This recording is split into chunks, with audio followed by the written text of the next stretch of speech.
इस्लाम का इतिहास आप देखें तो सदियों पुराना है और काफी पेचीदा भी। हाँ, बिल्कुल। खासकर जब हम शिया और सुन्नी समुदायों के बीच जो विभाजन है उसकी बात करते हैं, ये अक्सर चर्चा में रहता है। बिल्कुल। और हमारे पास आज कुछ लेख और नोट्स हैं जो इसी इतिहास की गहराइयों में जाते हैं। अच्छा। और ये जो दो प्रमुख विचारधाराएं हैं, शिया और सुन्नी, इनके बीच के जो बुनियादी फर्क हैं उन पर भी थोड़ी रोशनी डालते हैं। ठीक है, तो आज हमारी कोशिश यही रहेगी कि इन स्रोतों के जरिए इस्लाम के वो शुरुआती दिन उन्हें समझें हाँ, और ये पता लगाएं कि आखिर ये नेतृत्व को लेकर या फिर धार्मिक रिवाज और कानून को लेकर ये दो अलग रास्ते कैसे बने, क्यों बने। सही। ठीक है, तो चलिए फिर शुरू करते हैं इसे समझना। बिल्कुल।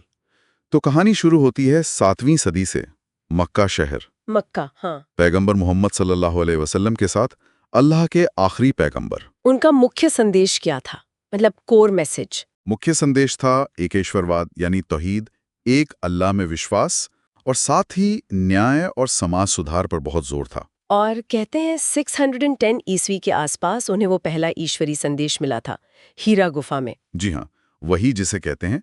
और अगले लगभग 23 सालों तक जो संदेश आते रहे, उन्हीं का संग्रह है पवित्र कुरान। अच्छा। मक्का में शुरू में तो उनके विचारों का काफी विरोध भी हुआ, हाँ, ये तो सुना है। पर धीरे धीरे उनके अनुयायी बढ़े और उम्मा यानी एक मजबूत धार्मिक और सामाजिक समुदाय, उसकी नींव पड़ी। फिर 622 ईस्वी में वो मशहूर हिजरत हुई। हाँ, हिजरत। मक्का से मदीना जाना, इसी से इस्लामी कैलेंडर भी शुरू होता है ना? बिल्कुल सही।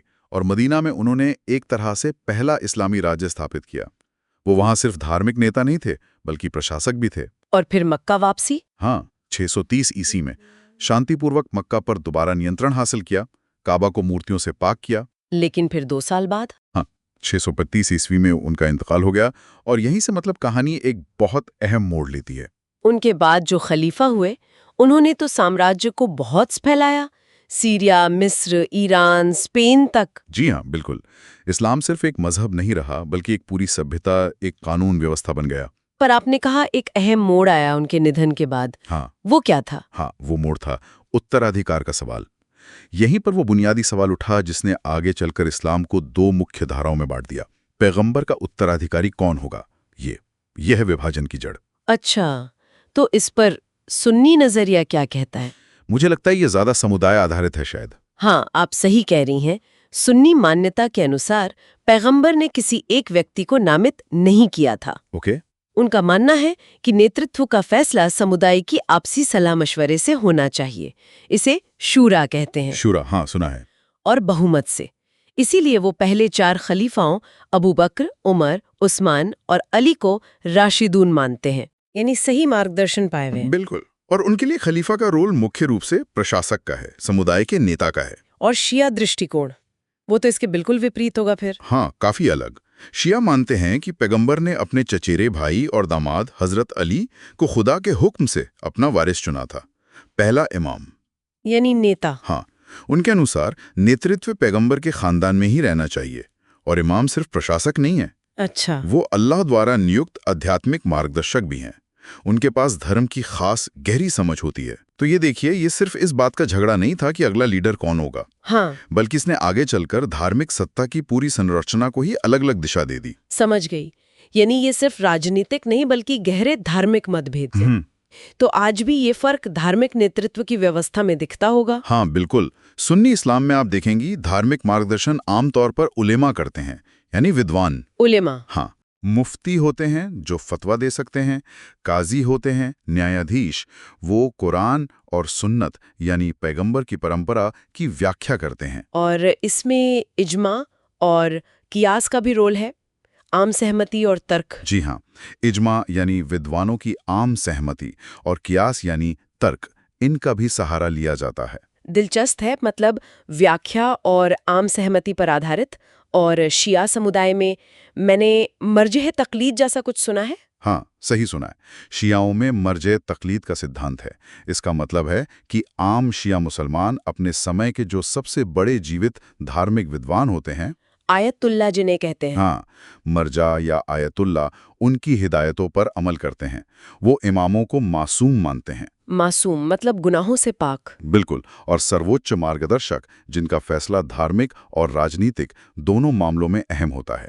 ये सुन्नी तरीके से काफी अलग है। समझ गई।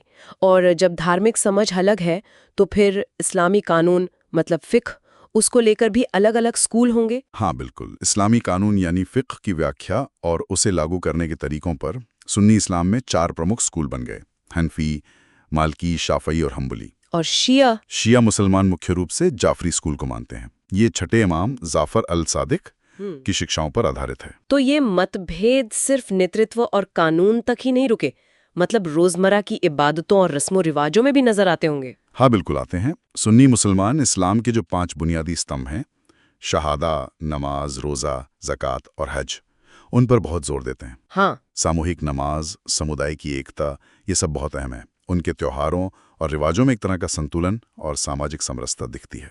और शिया समुदाय के लिए इमाम हुसैन की शहादत का बहुत महत्व है शायद? बहुत ज़्यादा।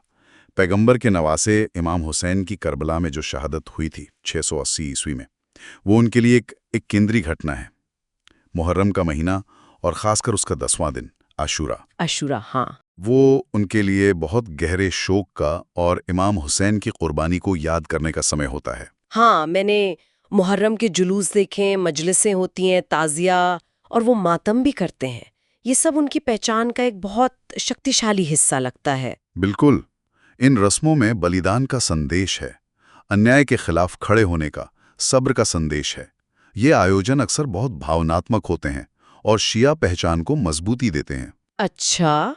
और कुछ छोटे फर्क भी हैं, जैसे कुरान की कुछ आयतों की व्याख्या में वो इमामों की बातों को ज्यादा अहमियत देते हैं, या फिर मुता विवाह है, अस्थायी विवाह। हाँ, वो शिया फिक्र में जायज माना जाता है, पर सुन्नी में नहीं। तो इन सभी स्रोतों को देखने पर ये बात तो साफ होती है कि इस्लाम की शुरुआत पैगंबर मोहम्मद की शिक्षाओं से हुई, हाँ, जिसे उनके बाद अलग-अलग तरीकों से समझा गया, फैलाया गया। और ये जो शिया सुन्नी विभाजन है, इसकी जड़ असल में उत्तराधिकार के मसले में थी। बिल्कुल। जिसने आगे चलकर नेतृत्व, कानून, यहाँ तक कि रोजमर्रा के धार्मिक जीवन में भी गहरे फर्क पैदा कर दिए। सही कहा। और इन ऐतिहासिक जड़ों को, इन बुनियादी मान्यताओं को समझना इसलिए जरूरी है ताकि हम इस्लाम के अंदर जो ये विविधता है उसे सिर्फ मतभेदों के चश्मे से ना देखें। हाँ, बल्कि पूरी तस्वीर समझ सके। बिल्कुल। तो इसका कुल मिलाकर मतलब क्या निकलता है? निचोड़ क्या है? मेरे ख्याल से सबसे अहम बात ये जानना है कि कैसे इमामों की अवधारणा जो शियाओं में है और खलीफाओं की परंपरा जो सुन्नियों में है, इसने वक्त के साथ न सिर्फ अलग-अलग धार्मिक ढांचे बनाए, बल्कि इसने खास तरह की सामाजिक और राजनीतिक पहचानों को भी शक्ल दी है। ये दोनों चीजें साथ-साथ चली हैं। और सोचने वाली बात शायद ये है कि नेतृत्व और धार्मिक व्याख्या के ये जो सदियों पुराने मतभेद हैं, हाँ, ये आज भी मतलब अभी भी दुनिया भर में मुस्लिम समुदायों के आपसी रिश्तों पर, उनकी राजनीति पर और शायद वैश्विक भू राजनीति पर भी किस तरह अपना असर डालते होंगे।